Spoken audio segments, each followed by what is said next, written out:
வணக்கம். Big Boss season 8 அன்சீனில் நிறையா விஷயங்கள் போயிட்டுருக்குங்க. க்யூட்டான சின்ன சின்ன விஷயங்கள்லாம் போயிட்டுருக்கு. முத்துக்குமரன் வந்து ஒரு இடத்துல வந்து மூலையில் உட்காந்து அழுதுகிட்டு இருக்காரு. அவங்க அம்மாவை நினச்சி அழுதுகிட்டு இருக்காராம். ஸோ அங்கே வந்து ஜாக்லின் மேடம் வேகமாக ஓடி வராங்க. ஓடி வந்து ஜாக்லின் மேடமும் மஞ்சரி மேடமும் வேகமாக ஓடி வந்து, என்ன முத்துக்குமரன், என்ன உட்காந்து தனியாக உட்காந்து அழுதுகிட்டு இருக்கீங்க, என்னாச்சு அப்படின்னு. உடனே முத்துக்குமரனுக்கு ஃபீல் ஆகி, எனக்கு எங்கள் அம்மாவை இப்போவே பார்க்கணும், எனக்கு எங்கள் அம்மாவை இப்போவே பார்க்கணும் போல் இருக்குது அப்படின்னு சொல்லி சொல்கிறாரு. அந்த அந்த மாதிரி ஒரு ப்ளே பண்ணுறாரு. அதாவது தெரியும், அவங்க அம்மா வந்து அவருக்கு எவ்வளோ அட்டாச்சுன்னு அந்த இன்ட்ரோ கொடுக்கும்போதே விஜய் சேதுபதி சார்கிட்ட, அவங்க அம்மா பேர் கலான்னு நினைக்கிறேன், பேசி அவங்க அம்மா தான் என்னை இவ்வளோ செதுக்கி இவ்வளோ கொண்டு வந்தாங்க அப்படின்னு. இடையில கூட சொல்லியிருப்பார், எங்கள் அம்மா தான் எப்போவுமே எனக்கு புக்கை கொடுத்து படிடான்னு சொல்லி என்னை இந்தளவுக்கு இது பண்ணியிருக்காங்க அப்படின்னு. ஸோ அந்த எமோஷனை வந்து இதில் கொஞ்சம் அட்டாச் பண்ணி கொண்டு வந்து ப்ளே பண்ணுறாரு. ஸோ மஞ்சரி மேடம் கூட சொல்கிறாங்க, அம்மா இல்லைன்னா என்னப்பா, நான் தான் தமிழ் அம்மா இருக்கேன்ல அப்படின்னு சொல்லி அவங்க சொல்கிறாங்க. ஸோ அதை பார்க்குறது கொஞ்சம் க்யூட்டாக இருந்தது. கொஞ்சம் ஓவர் டூ பண்ணாமல் கொஞ்சம் நேச்சுரலாக இருந்தது மாதிரி இருந்துச்சு.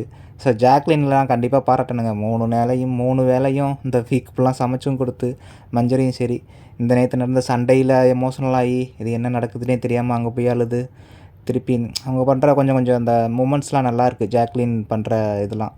ஸோ அங்கிட்டு பார்த்திங்கன்னா அருணும் நம்ம பிரின்சிபல் மேடம் வர்ஷினியும் அவங்க ஒரு க்யூட் மூமெண்ட்ஸ் பண்ணிக்கிட்டு இருக்காங்க. ஆக்சுவலாக ஸ்டூடெண்ட்ஸை விட இந்த ஸ்டாஃப் பண்ணுற இந்த க்யூட் மூமெண்ட்ஸ் தான் நல்லாயிருக்கு. பிரின்சிபலும் வைஸ் பிரின்சிபலும் உட்காந்து சாப்பிட்டுக்கிட்டு இருக்கும்போது அருண் சொல்கிறாரு, ரொம்ப நாள் கழித்து நம்ம பிரேக்ஃபாஸ்ட் சாப்பிட்றோம், ரொம்ப ஹாப்பியாக இருக்குது அப்படின்னு. அந்த சைடு நம்ம பவித்ரா போகிறாங்க. அவங்களுக்கு ஒரு ஹாய் போட்டு, சாப்பிட்டியாம்மா அப்படின்னு கேட்டுட்டு இவங்க சாப்பிட்டுக்கிட்டு இருக்காங்க. உடனே அருண் கேட்குறாரு, சாப்பாடு உங்களுக்கு பிடிச்சிருக்கா அப்படின்னு பிரின்ஸிபல்கிட்ட கேட்குறாரு வர்ஷினிகிட்ட. அவங்க வந்து, நீங்கள் தான் பண்ணதா அப்படின்னு கேட்குறாங்க.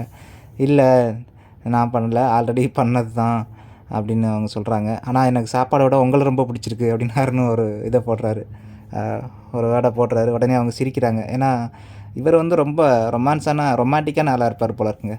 அவங்க வர்ஷினி சும்மாவே கொஞ்சம் ரஃப்பாக தான் இருப்பாங்க. அவங்க வந்து எப்போவாக தான் சிரிக்கிறாங்க. இவர் சொல்கிற வார்த்தைக்கும் அவங்க சிரிக்கிறதுக்கும் அப்படியே சூப்பராக இருக்குது. அதை பார்க்குறதுக்கே நல்லா இருக்குது. எனக்கு அந்த தோசையை விட உங்களை தாங்க ரொம்ப பிடிச்சிருக்கு அப்படின்னு சொல்கிறாரு. இந்த சாப்பாடு நான் சமைக்கலை, ஆனால் சூடு பண்ணது நான் தான், அந்த சாப்பாடு சமைச்சது நேற்று அப்படின்னு.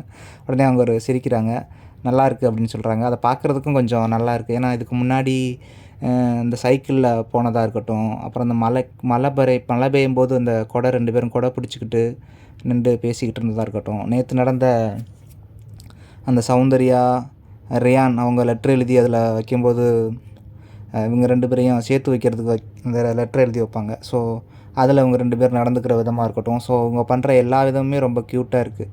ஸோ அங்கிட்டு ஜாக்லின், இங்கிட்டு வந்து அருண் பிரசாத் அண்ட் வர்ஷினி, ஸோ இவங்க ஒரு மாதிரியான ஒரு இன்ட்ரெஸ்டிங்கான ஒரு இதாக கொண்டு போகிறாங்க. ரொம்ப கத்திக்கிட்டு இல்லாமல் ரொம்ப ஷெட்டிலாக சூப்பராக இருக்குது பார்க்குறதுக்கு.